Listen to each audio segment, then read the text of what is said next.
Welcome back to the channel. Now some people are asking, were the Moody siblings set up by somebody that they know?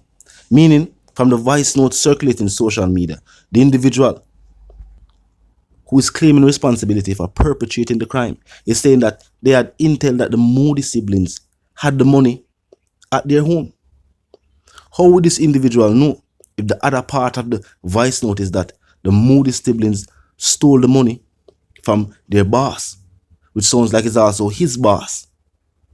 So that means either the Moody siblings told somebody, so them have the money at them yard, or somebody will know them, did go to the house, and then told these criminals, say, yes, the Moody siblings have the money. Now the next strange part of the voice note is that the individual said they would be going back for the money. Now these individuals had the time to perpetrate the crime and also dig a shallow grave and video the entire situation. Why them with a need to go back for the money? And what is also a showcase is that lottery scamming in rural Jamaica is quickly turning into organized crime. And these small groups of scammers are turning into criminal syndicates. And because of the money and because of the levels of poverty on the island, some people are easily deceived by money. We saw go on in the Leota Bradshaw situation. 500,000 were offered to individuals to take the life of a mother and her child, and them only receive 100,000. So in truth, 100,000 were paid to individuals to take the life of a mother and her child. And scammers said them readily spend this type of money in parties. But clearly, it's not worth it. And we also see that jealousy and envy is also prominent in that underworld life as well. People are willing to take the lives of individuals for money that was illegally obtained. And I hope these stories serve as lessons to young Jamaicans. Stay in a school, get education, seek lawful and gainful employment. There is no shortcut to success. And some young Jamaicans say lottery scamming as a shortcut to success. But what we have seen is that this has actually shortened the lifespan of individuals that have engaged in this activity. It not look worth it. It not look like it worth it. Talk to me in the comment section and tell me what you think.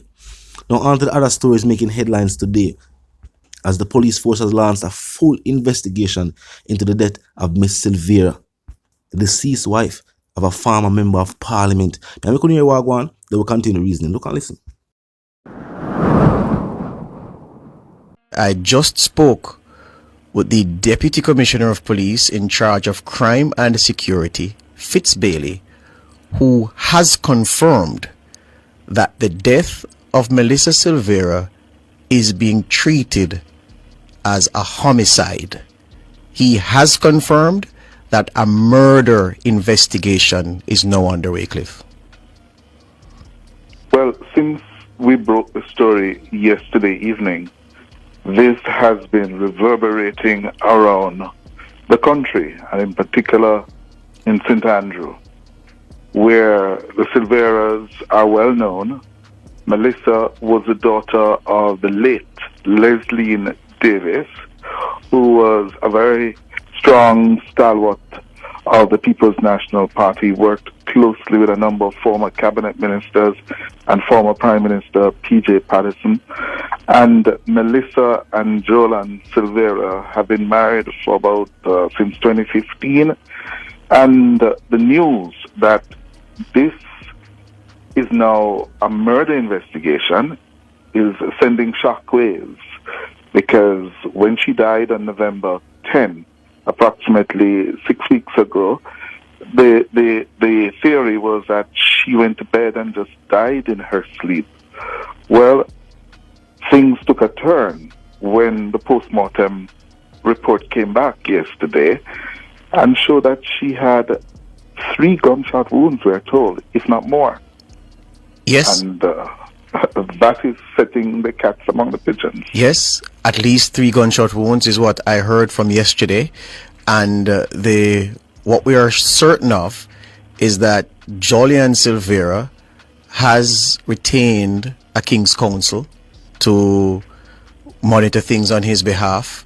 I understand, Cliff, that detectives from the Scenes of Crimes unit have spoken to Mr. Silvera already, and I understand that he has been put in a position where he needs someone of the experience of a King's Counsel to really marshal things on his behalf based on how things are poised.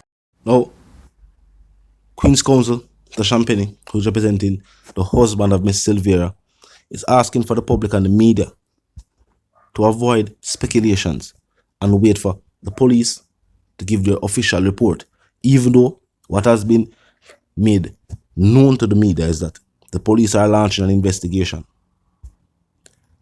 In November, it was said that Miss Silvera died in her sleep. Now they're saying she died from gunshot wounds. And of course, the first thing that people are going to start to think is a cover-up. You can't say it no other way. One doctor or coroner ruled that an individual had passed in their sleep. And after an autopsy was done, it was revealed that she died from gunshot wounds. Was the body cleaned up? If there was a cleanup of the body, wouldn't that be a cover-up? Now, these are all allegations and speculation which has not been confirmed by law enforcement. What has been confirmed, though, is that there is a murder investigation now taking place. One that has no suspects at the current time. Now, law enforcement are going to find out who were the individuals who were present when the first autopsy was done or when the first cause of death was ruled. Was this done at the home of Miss Silvera? Normally, rich people have personal doctors. And when them pass at home, normally, they may call them personal doctor. Because in certain countries, you have to then pay another fee to the state if the state has to conduct an autopsy. While if you already have a personal doctor for the family, normally them can also write up a death certificate in certain scenarios. Now, I don't know if that was the situation that was done or that had taken place.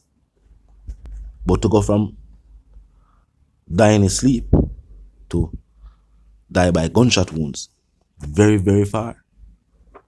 These are very, very separate scenarios. Talk to me in the comment section. Tell me what you think.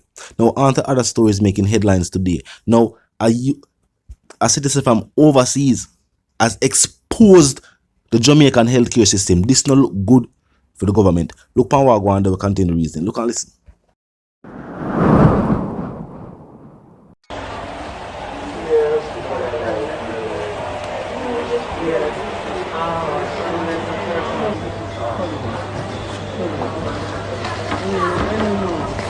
Hold on. Where you want this to go? I gotta use the bathroom. Yeah, this is I need something to wipe, but I have to use the bathroom right now. Yeah, but you need tissue. I've been asking for tissue since I've been here. I've been asking for tissue since I've been here. Yeah, but this is not. And there's still no tissue in any of the bathrooms. I've been asking for tissue since I've been here. I've been asking for tissue. No one's giving me any tissue.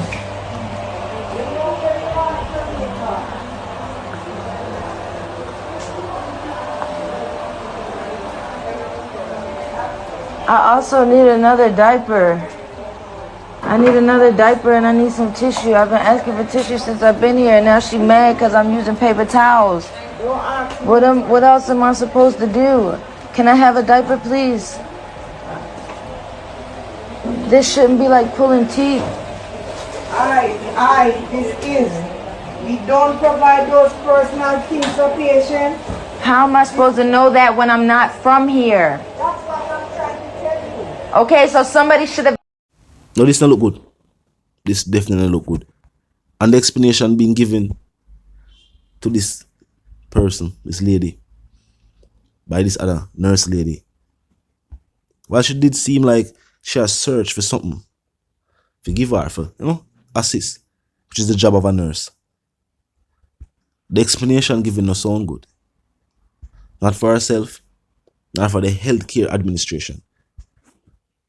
You have to miss hospital now in a bed and know them now have no tissue neither. There's no tissue at Jamaican hospitals.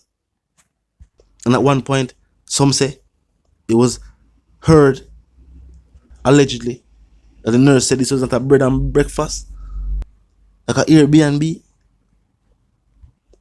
which people know.